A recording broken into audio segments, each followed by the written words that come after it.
Hello everyone, bringing you the Mannequin of the Month video today for December 2021. Hasn't that come around quickly? The topic we're covering today was picked as usual via a poll over on Patreon, and top of the poll for this month was a British infantryman serving in Korea in 1953. Specifically, this is based on photographs of the Black Watch, but could well represent an infantryman from another British battalion serving out in Korea at this time period, and essentially on a patrol. So we have quite a heavy ammunition load, but not a lot else carried, as we'll see as we look at this.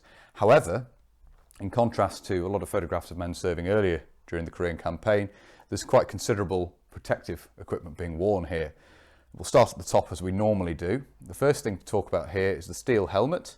Both Mark IV and Mark III steel helmets were on issue at the time period. Mark IV is more common by this time period, but you still see Mark IIIs as well.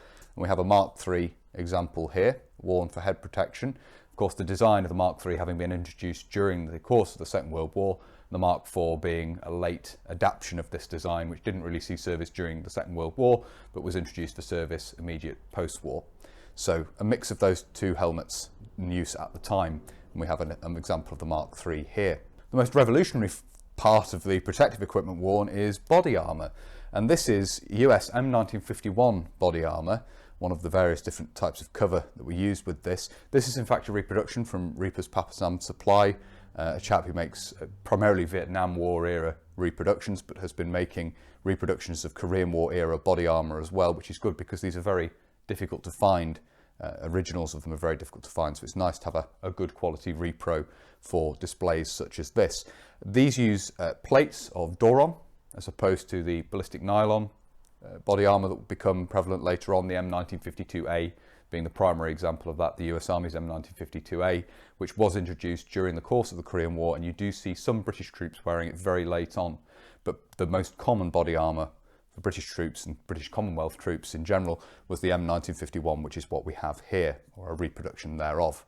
The features of the body armour, you can see press studs covering a zip closure down the front here. You have the plates underneath here. One breast pocket here. These were sometimes used to carry shell dressings.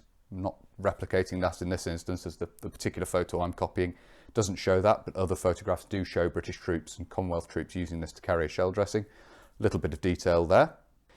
You can see that underneath this we have, well, you can just see the collar of the shirt here, a wool shirt. This is of the pattern designed for use in Korea, so early 1950s British issue wool shirt, worn with the jersey heavy wool, and this is part of the Second World War era cold weather equipment. So very, very simple design in terms of being a sweater with a draw cord at the neck. There's no reinforcement or anything on this, though a design with reinforcement had been introduced. It's still very common to see the Second War era design in use, which is just a plain wool jumper with the draw cord at the neck, which you can just see here. The web equipment is of course the British 1944 pattern. This is the most up-to-date set of equipment that the British Army had at the time. It had been designed during the course of the Second World War, primarily for use in the Far East, or certainly this iteration of the design had primarily been intended for use in the continuing war in the Far East with Japan, being dyed green and with subdued fittings. However, it wasn't really used during the Second World War, in spite of being designated 1944 pattern. It arrived too late on the scene, and though troops heading for the Far East had been equipped with it, had been supplied with it, they didn't arrive until after hostilities had ended. But it was used extensively in the Far East post Second World War, and issue in Korea is one example of that. It was the primary web equipment used in Korea from 29 Brigade's arrival onwards. Most men serving in Korea were provided with this. We also see a bandolier carried over on the right hand, at the top of the right hand ammunition pouch here. That carries extra 303 ammunition in 5-round charges, 2 per pocket, so you have 50 rounds of ammunition carried in a bandolier there. This mannequin is supposed to be representing troops going out on a fighting patrol. A relatively light load is carried, but a relatively heavy ammunition load, obviously in case of need on that fighting patrol. Looking at the right hand side of the mannequin here, you can see the bandolier coming round, just looped round the front of this ammunition pouch here. You can see the sleeve of the jersey heavy wool there, worn underneath the body armour, and just details of the side profile of the helmet and so forth. Looking at the rear of the equipment here, we can see some detail of the 1944 pattern web equipment. You can see here how this has a novel setup of straps on the rear here, with 2 coming down to buckles at the rear, which are fairly standard for preceding British equipment. And then we have these additional straps which come round under the arm to give additional support to the belt at a fixing point, just basically in line with the underarm there, as you can see. On the back of the belt here, hanging from the M19 Sten style hanger hooks. You can see a 1944 pattern water bottle in its cover there.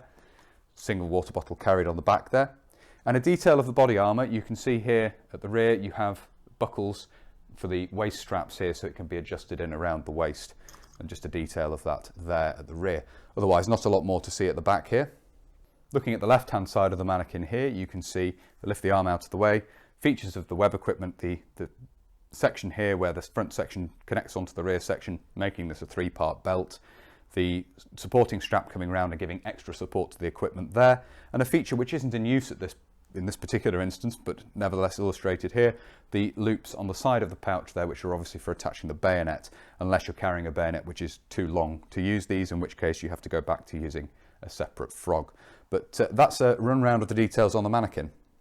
So there we are. I hope this has been of interest. I've certainly enjoyed putting the Mannequin together. I do like my Korean War kit, and certainly I've not had this set up with the body armour and the kit all set up on the Mannequin together yet. This is the first time for me doing this, so hopefully it's been interesting and informative as to what British troops were wearing late on during the Korean War. As I say, this is based directly on photographs of the Black Watch in the spring of, well, the early spring of '53 on a fighting patrol, men on a fighting patrol, but it's nevertheless relatively generic for British troops at this time period on patrol work, basically using US body armour, steel helmets, and very commonly wearing the jersey heavy wool underneath, along with the combat trousers and so forth associated with that latter period of British service in Korea.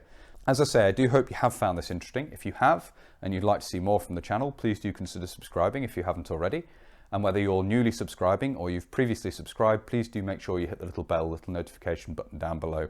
That will of course alert you when I upload future videos. If you really like my uploads and you would like to support the channel, you can, both Patreon and PayPal, I'll link down below. And of course the corporal tier over on Patreon get the opportunity to vote on what's going to be covered each month in Mannequin of the Month. So check out over there if you've been interested in having a say in what's considered each month. If you want to follow the channel on social media, you can. Facebook, Instagram and Twitter are all linked down below, and of course photographs of this will be posted over there as well. And if you'd like to get in touch with me but you don't really use social media, there is of course an email address down there as well. That's everything for this video, so until next time, bye for now.